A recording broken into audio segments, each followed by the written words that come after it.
So just a couple of simple, brief thoughts. It's hard to preach on all that we have just heard and all that sort of gets rolled out for us this week as we as a community celebrate Holy Thursday, Good Friday, and Easter Sunday.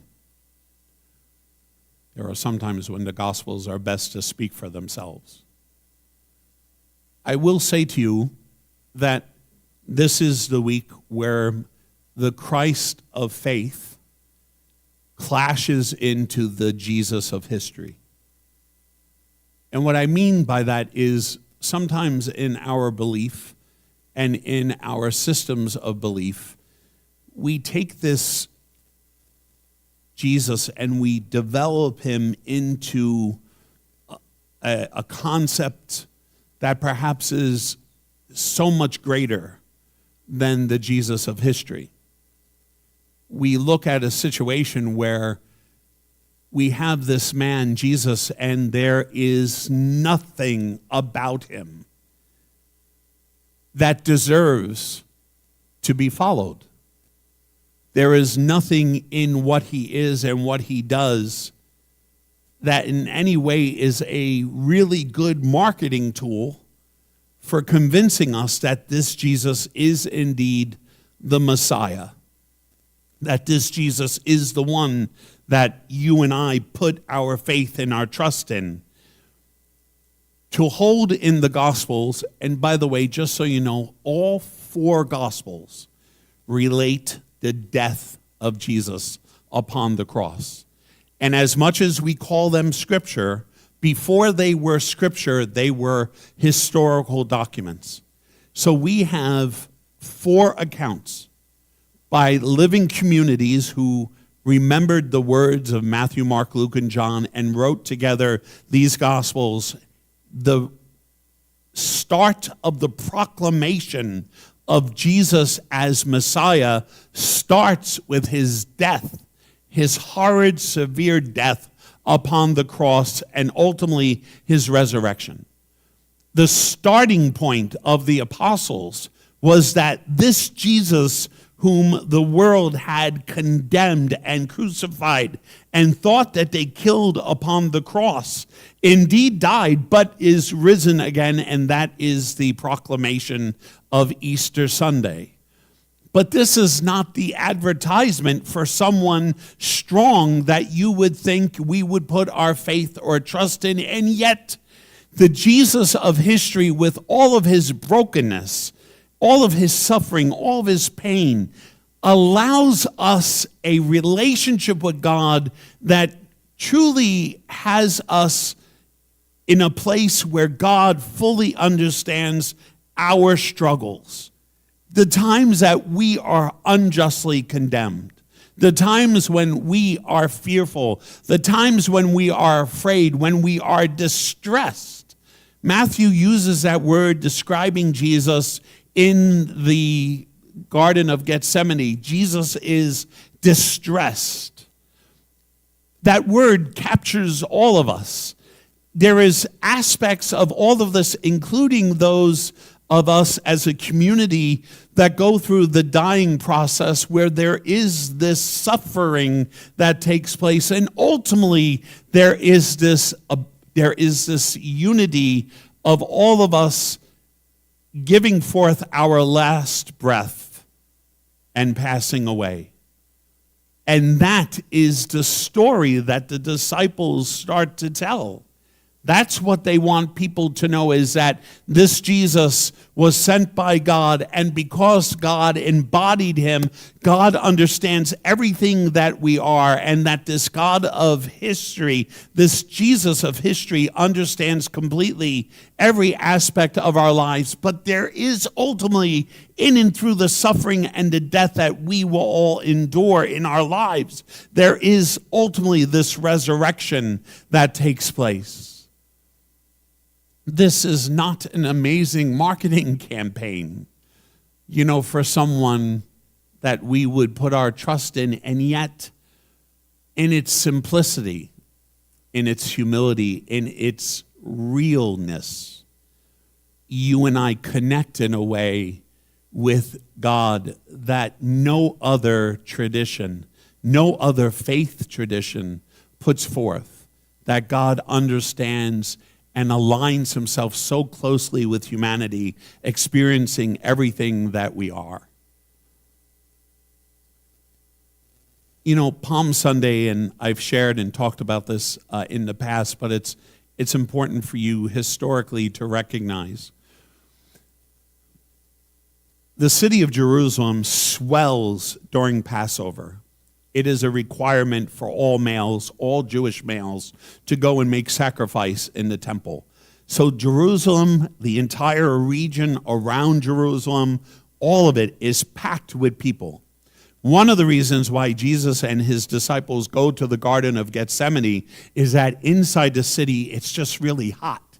There are just so many people in there that it is cooler out in the gardens. There's a breeze. In the city, because of the walls, not so much. So if you think about why did he go to the Garden of Gethsemane, honestly, after a big meal, first of all, they could probably use to walk, but also to ultimately they're getting out of the city because the city is just so jam-packed. But recognize, if you will, on this very same day where Jesus is entering one of the gates into the city, because it is the beginning of the Passover week, Pilate and his centurions are entering the very same city on the other side, coming in fully armed, fully powerful, fully engaged as a threat to the people, not to think about an uprising this week, because the force which is walking in through this gate is the force that will meet you and will put an end to your revolt. Pilate is entering on one side, and we have Jesus on a donkey coming in with people not carrying spears or weapons, but carrying palms, literally tearing them off the trees to lay them at their feet, crying out that Jesus is the Messiah. And it is written about in Jeremiah that upon a donkey he will enter into the holy city. And so here comes Jesus on this donkey, this promise. The clash comes between the two realities. The world with all of its power and force, its ability and its desire and its focus on putting a death to love. And love and simplicity and peacefulness and gentleness coming into the city on the other side. That was 2,000 years ago, and I would dare offer us that the same reality, the same tension exists and survives today, this very day. Because there is still those who will want to put a death to love. And then there is the Christian following the Jesus of history in all of his simplicity, in all of his gentleness, in all of his compassion and his love. And in our world, those two forces still to this day collide. But you and I have a choice to make. Will we simply go with force and power, destroying and killing love, or will we take the side of love and stand firm even if it causes us to suffer and perhaps even to die?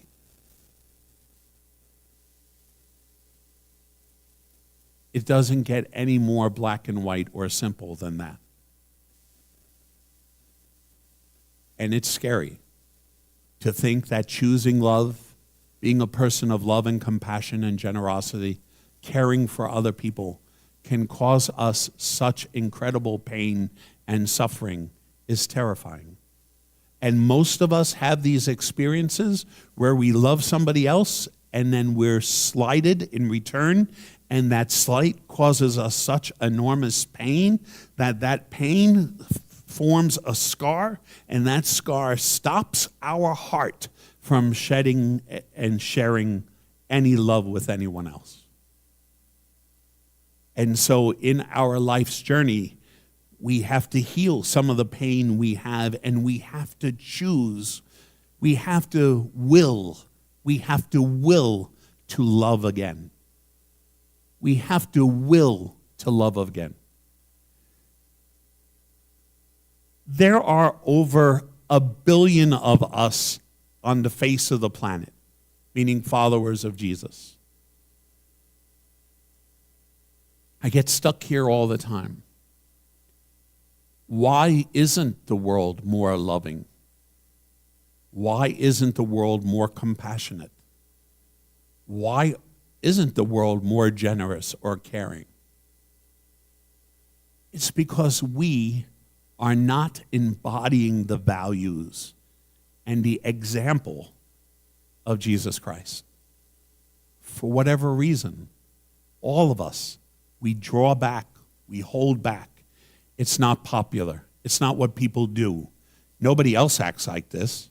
Nobody should do this. Nobody does that, right? All these activities of love that Jesus does and his openness to one another. Instead, you and I, we accept a cultural construct, much like in the time of Jesus, of choosing power and authority, and whoever's getting it done, despite how much damage it's all being done in the process. We choose these things. And on the other side, we have this Jesus walking in on a donkey, coming in on a donkey, and this Jesus crucified, nailed to a cross. But ultimately, God chooses to raise Jesus as an example that love will always win out. God bless you.